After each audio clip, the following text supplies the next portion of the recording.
Hi everybody, this is Scott Dudley from Funnel Fella Radio, and today my special guest is George Kapernaros, who's based in Greece. He was formerly the marketing director at Div Brands, and he's currently the founder and head of marketing at georgekapernaros.com, which is a digital marketing agency specialising in doubling your customers by optimising your on-site experience, advertising, creative, and retention marketing. Welcome to the show, George. Are you ready to rock and roll? Thanks so much for having me, Scott. It's a pleasure to talk to you and meet you.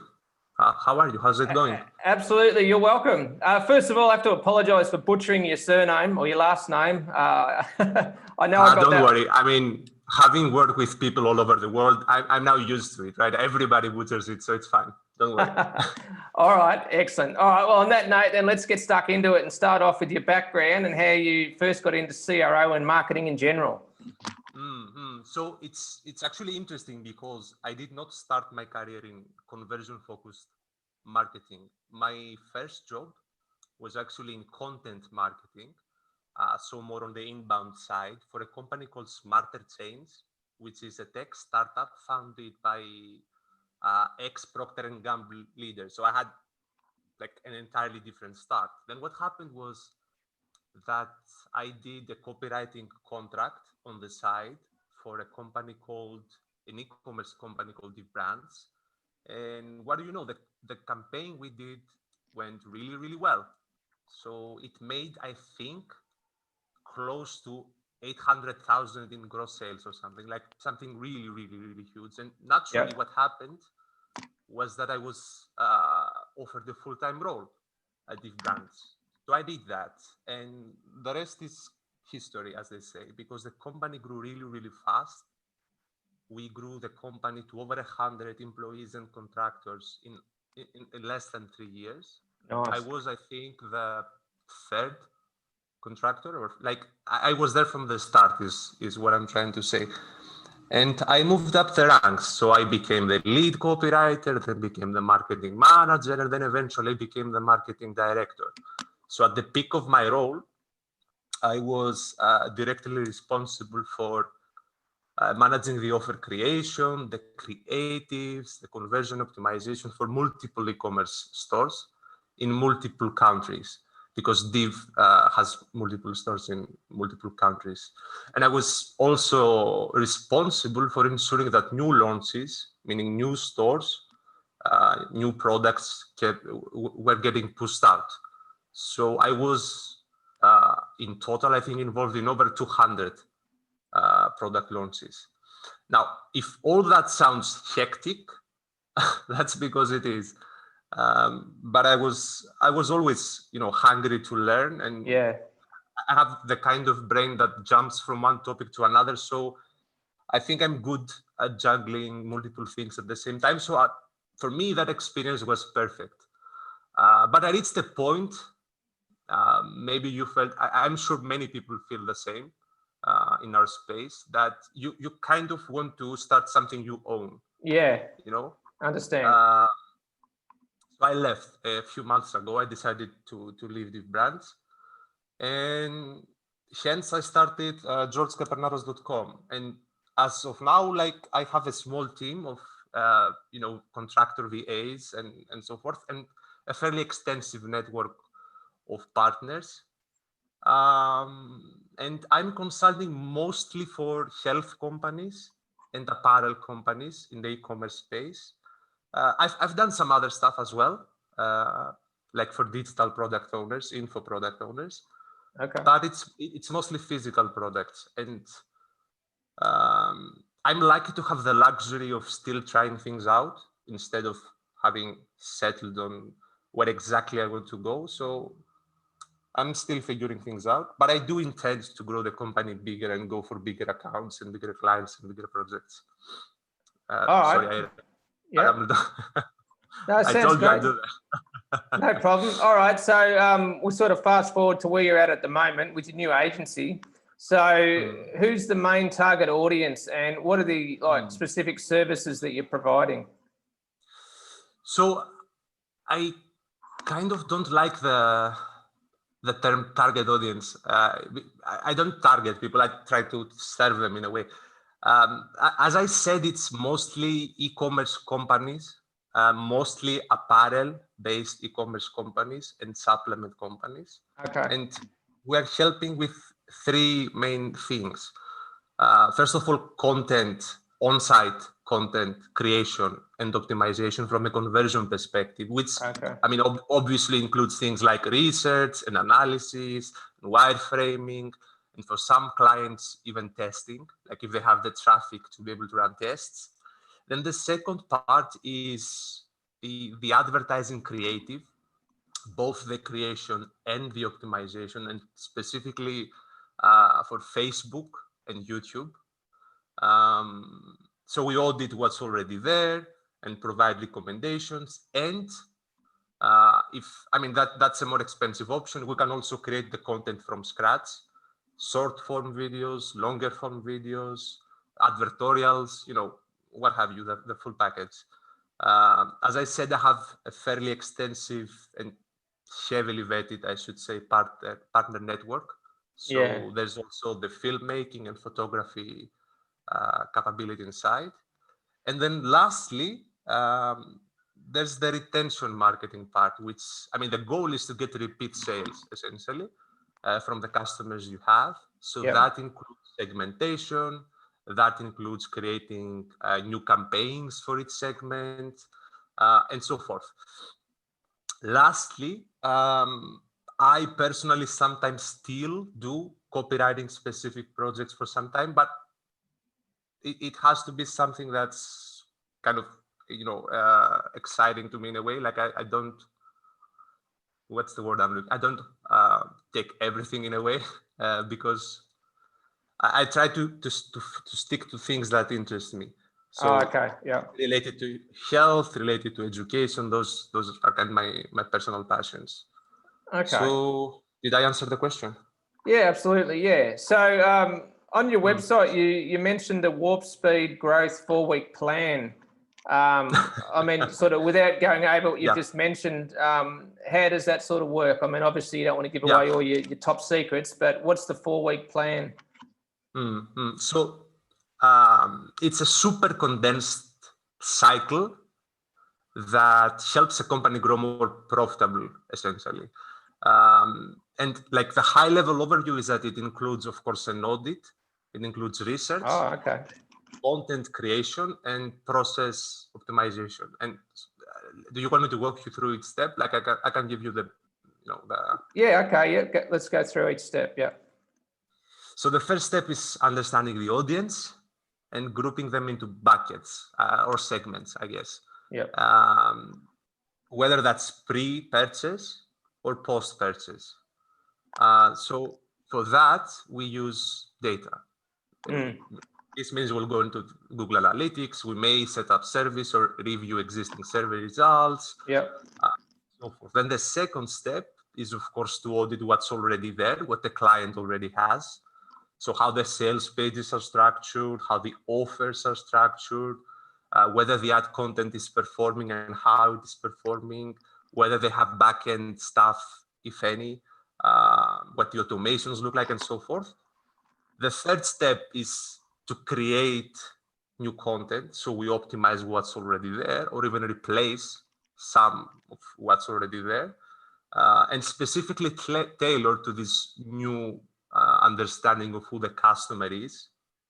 So this may be a new funnel design, essentially. So new ads, new sales page, new emails, and so forth. And naturally, the ideal state would be to have one full journey for every new customer segment.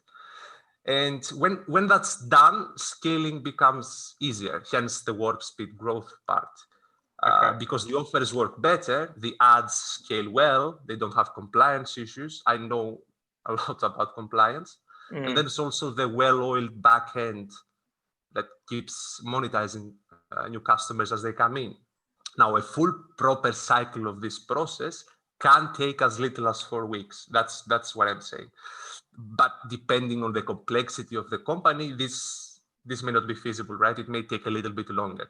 But that would be discussed and agreed early on. So the target is 4 weeks, but it may not be feasible for everybody. The real beauty of what I went through is that it is repeatable though. Okay. So when a cycle ends, a new cycle can begin to further optimize the assets with the new data we start to acquire. And then we start talking a little bit about more custom, retainer plans and so forth. Yeah. Okay, I think it's fantastic that you're starting off with segmentation, because otherwise, really, if you're just using the same message for everybody that comes through the top of the funnel, then it's impossible to put out exactly the right message to the right people. So by segmenting, I know, right? Yeah, I know. The way I see it is that, like, a company and their customers have a relationship, right? And just like you won't go on a first date and ask somebody to marry you, it's the same with your marketing. You can't be having the same approach. The goal may be marriage, but you don't start with that. So depending on the step, you need to adjust what you're doing in a way. Exactly. Yeah. So you mentioned funnels. So with what you're doing, does that involve building funnels as well, or is that not really part of what you're doing? I kind of feel like I know how to do it, right? Like I personally have fairly good design chops with page building software, of course, not custom code. But I think I'm already doing too much. In a way, it's too spread out. I see. Yeah, we stick to wireframing. Which is it's fairly good. It helps inform the final design, but it's not the design per se. Okay. All right. So I noticed on your website when I was having a look at it before that you're a CXL certified optimizer. I've actually went through that course myself about 3 or 4 years ago. It's a very long course, a lot to it. So I'm just wondering how that's helped you with your CRO work. So I'm not an affiliate or anything like that, but I truly do believe what I'm saying. And I truly do encourage everybody that's listening right now to do check out this course. And not just this course, CXL in general. I have had an annual subscription to them for quite some time now, and they have really, really good content. Specifically, the Optimizer course is very good because it gives you a way to structure your approach. It gives you a method which can be applied in multiple projects. What I've noticed that people do is that, how do I say this without sounding bad? They are too tactical in a way. They're trying to reinvent the wheel every time. Whereas if you have a process, like a research process, a testing process, a prioritization process, then you can not only service your clients better, more efficiently, but you can also, like for yourself, be more effective, produce results faster without wasting time, essentially. So it's a very good course, and I do recommend it. It has helped me a lot.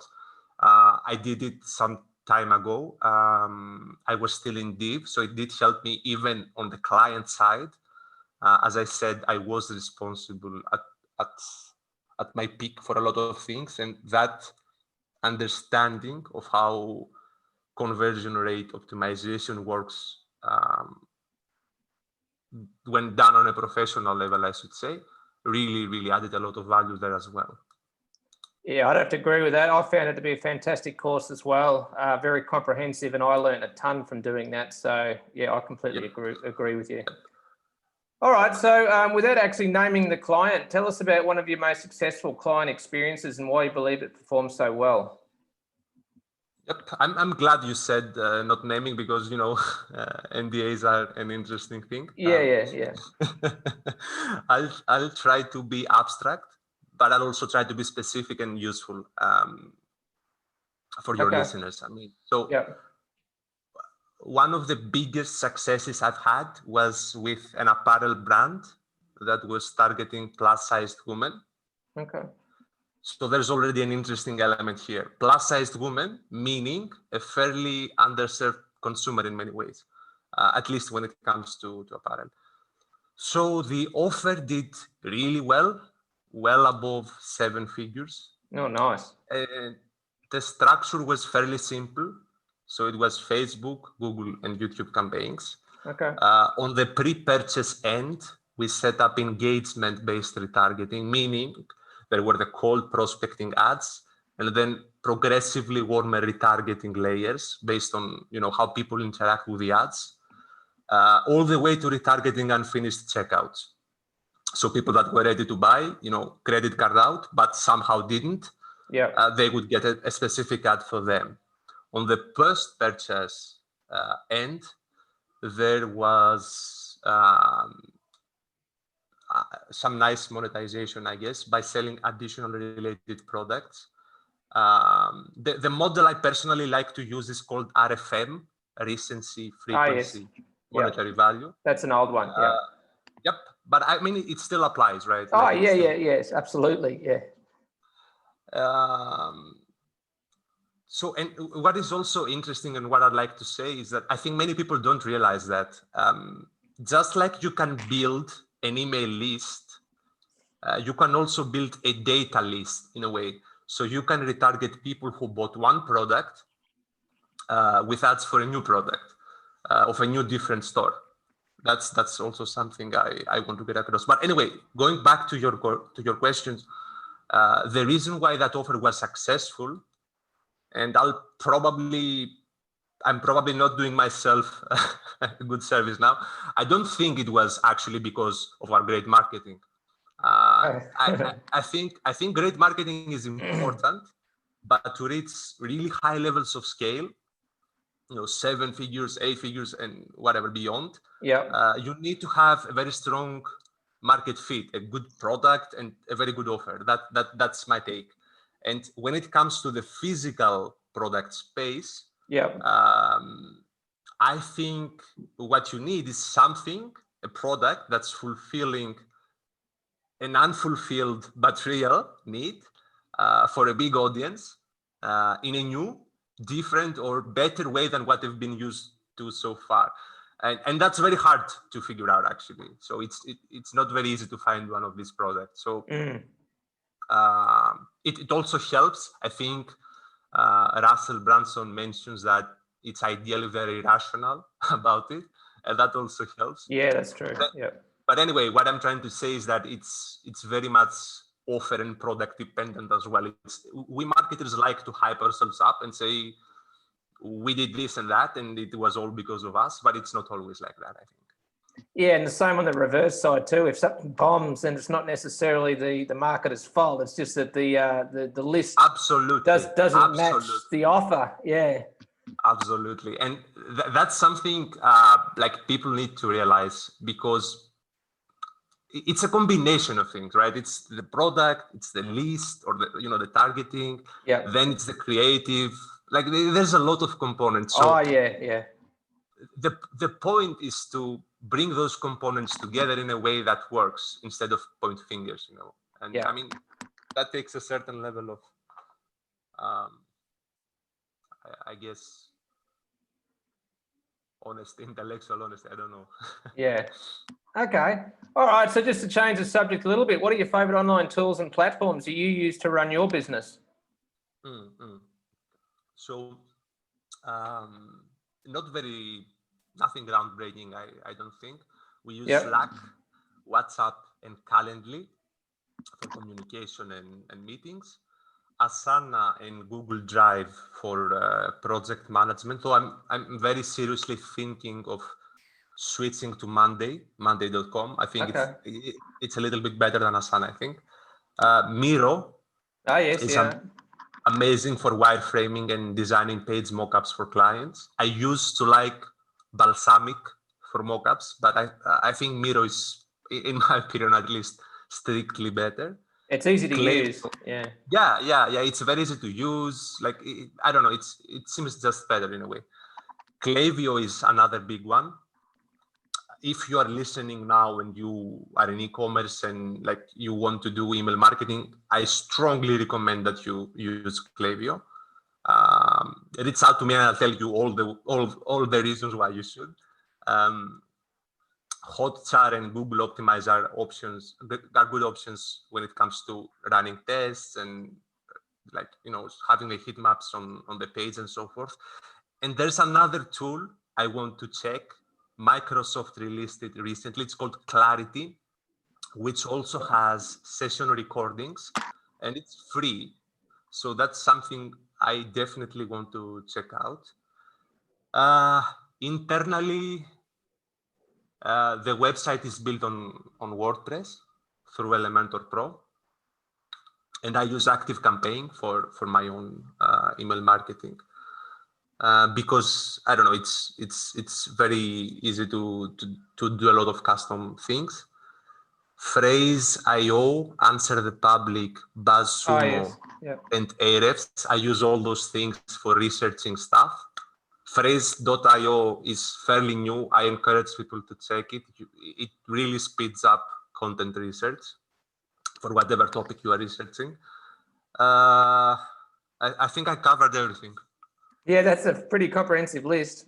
All right, cool. Yeah, I've heard that Clavio is excellent for e-commerce as well. So I've never actually used that personally, but yeah, that's supposed to be the premium email software for physical products. So one little comment here, just so that, I mean, in my opinion, Clavio is literally the best of both worlds because it allows for very, very good customization and, you know, setting up automations and all those nice things that are kind of essential if you want to run a serious e-commerce company. And at the same time, it's very easy to use. It's like out of the box. That's because they've built it specifically for e-commerce. Yes, so something like, I don't exactly. know, something like MailChimp, for example, can be used for whatever. Yes. But Clavio is for you. If you have an e-commerce, it's for you. Yeah, anyway. Makes sense. All right, so what are some of the biggest and most common mistakes you see your clients making?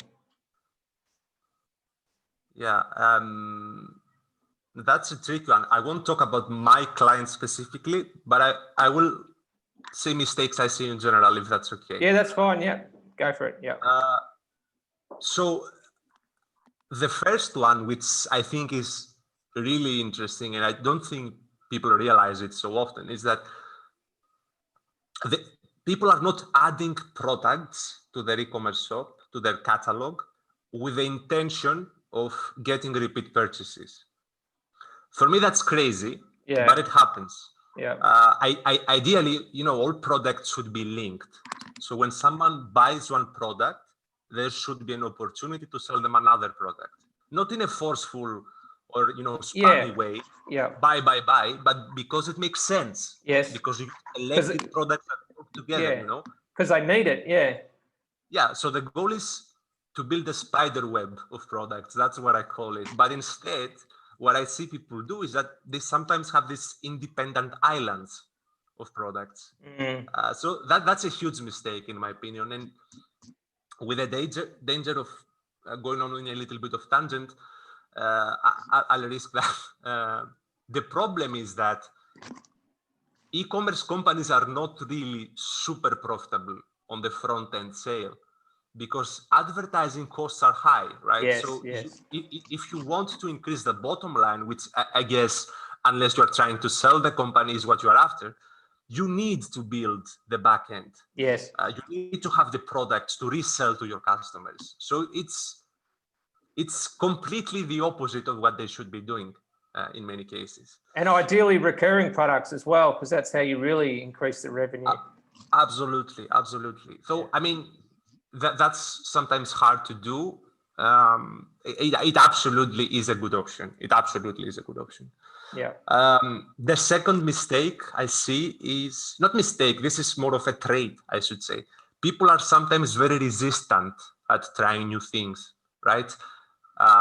If I remember well, I read this a long time ago. A company, a big packaged goods company, probably Procter and Gamble, I think, was running 10,000 experiments a year. And like Amazon is probably running even more tests. So if the big boys are doing that, right, I don't see why us smaller fish should be so afraid of trying something new, something out of the ordinary. Yeah. If an idea is reasonable, and I hope it is, like I hope it has some basis in reality or research, it's not like it's going to be a huge bomb. It's not like it's going to destroy the company or anything. The worst thing that will happen is that you learn something new. True. Yeah. You know, so people should be less risk averse when there's no real risk, I think. Yeah, Well, that comes down to testing as well. I mean, you've got to test new things to see what works and what doesn't work. So if you don't do any testing, you don't really learn much, do you? Yep, exactly. Yeah. Okay. All right. So what are you curious about or researching right now regarding CRO or digital marketing in general? So what I'm doing lately is that I spend a lot of time reading what the big tech companies, the giants, publish, like Facebook, Google, Pinterest. All those companies have blogs. And they publish some very, very insightful research and content. So I do a lot of reading on their blogs and put a lot of thought to how shopping behavior is changing, how mobile works, how attention spans are decreasing, and so forth. I try to stay up to date with what the industry players do. So I try to attend events like I recently went, like it was online, AdWorld conference. I try to join events like that. Yeah. I mean, I keep tabs on a number of people. And then I also spend some time in communities. For example, I check out what people post in CXL's group. Or I check what people post in, Justin Goff's and Stefan Georgi's copywriter group. Essentially try to understand what's happening from the bottom up, what people care about, what the conversations that happen are, and so forth. Okay, excellent. I think that's it. I mean, I don't listen to audiobooks too much. I know people like to listen to audiobooks, and I generally try to read books that are not strictly related to work. I try to keep it diverse. I think it helps with being creative. Bit of variety. Yeah. Yeah. So for example, to give you an example, now I'm reading a book called Sapiens, which is history basically. So it's not really, marketing related. Yeah. Okay. So who are your marketing idols or the biggest influences on your career? Well, I think my thinking has been definitely influenced by Jay Abraham.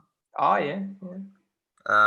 What I've kept from him and what I think is, in my opinion, his most valuable idea is he always says that to not think linearly. When you are in point A, you can reach point B in many different ways. Yet most of us stick to what first comes to mind, and that's called attentional bias. Noticing the obvious, doing the obvious.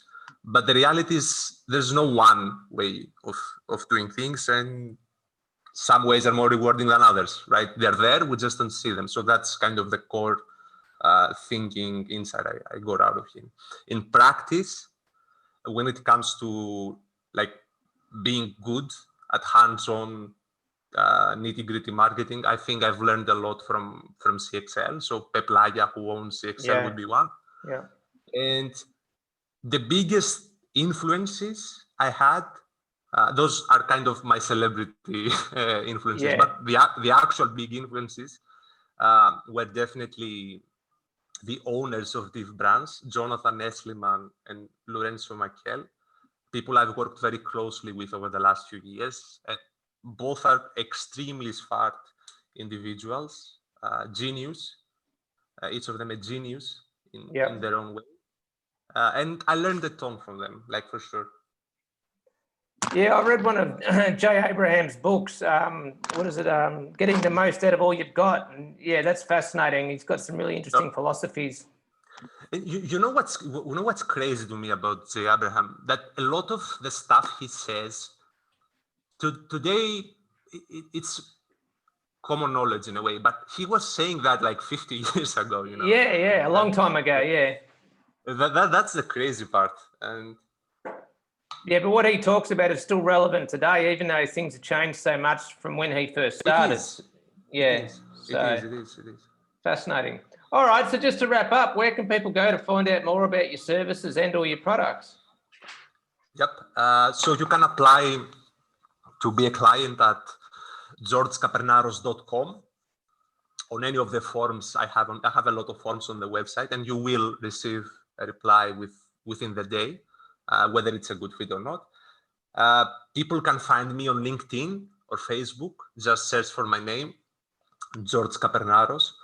I don't have any products yet, but I do have a webinar, which I think is pretty cool. It's a free webinar. It's called Advanced Creative Optimization for E-commerce. And I'm basically sharing in my opinion, how you can create creatives that brand and sell without looking tacky. Yeah. There's no pitch at the end. I just share some of the things I learned. And if you watch it and want to work with me, that's cool. But if not, that's also cool.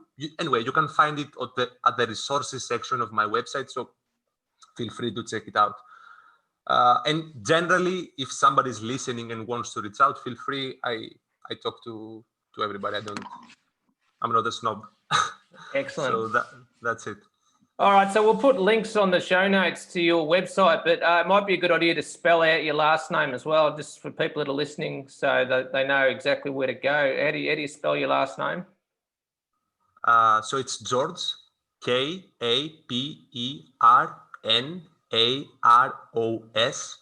Kapernaros.com. Excellent. All right, perfect. Thanks for being on the show, George. I really appreciate your time. Thanks for that. Thank you so much for having me, Scott. It was You're a pleasure welcome. to talk to you. Take care. See you later.